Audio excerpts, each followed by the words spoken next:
Happy birthday sa taga-subaybay natin na si Ronald Barbosidad at shoutout kay Katsakino Dukusin at sa iba pa nating mga tagapakinig.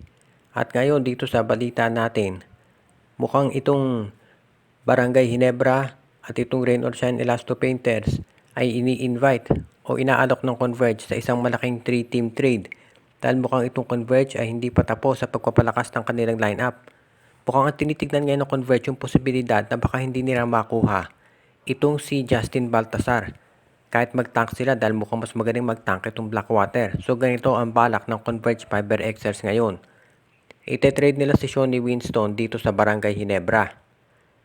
Ang Hinebra naman ay ite-trade itong si Stanley Pringle at si Nards Pinto at yung kanilang first round pick sa 2025 dito sa ROS.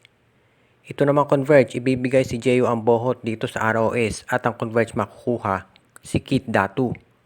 So bali ganito ang mangyayari. Ang Hinebra makukuha si Shawnee Winston.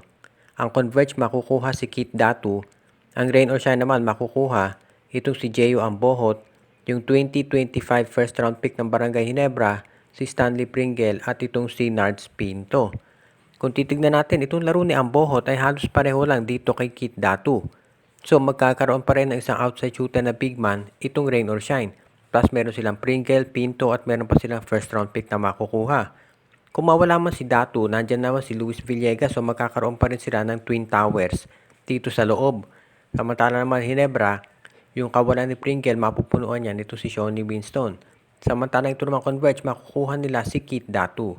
Isang big man na pwede nila maging kapalit dito kay Justin Baltasar kung hindi talaga nila makukuha at magiging magandang katandem ito ng kanilang current big man na si Justin Arana. So tignan natin kung mangyayari ang ganitong klaseng trade.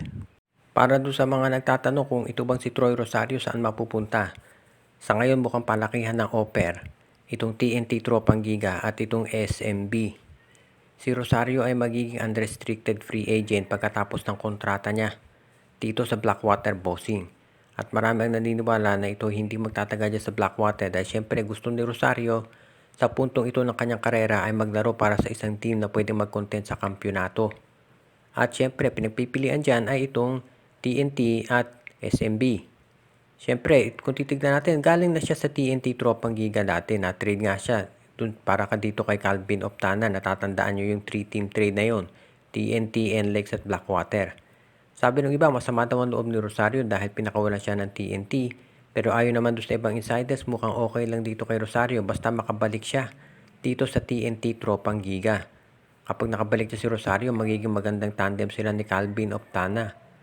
Samantala naman, pwede rin si Rosario mapunta dito sa San Miguel Beer. Kung mapupunta siya si Rosario, magiging siya ang parang papalit dito kay Arwin Santos na stretch 4 na dati ng SMB. Hindi naman magiging problema siguro playing time dito kay Rosario dahil siya siguradong gagamitin na ng madalas ni Coach George Gallet dahil complementary ang laro niya kay Junmar Fajardo.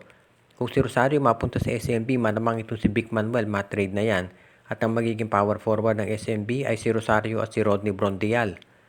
Sa ngayon, hindi pa natin matitiyak dahil ang lahat na ito ay nakadepende kung saan pupunta si Rosario. Actually, kung titignan natin, kahit alin doon sa dalawang nabanggit na teams, itong SMB o itong TNT, ay magiging okay naman sila kung makukuha nila si Troy. Dahil ito si Rosario, malaki pa rin ang makukontribute sa kahit saang koponan na siya ay mapunta. Kaya masasabi natin na malaking bagay talaga ang magiging desisyon ni Troy Rosario kung saang team siya dilipat. Kaya abangan na lang natin ang kanyang magiging desisyon.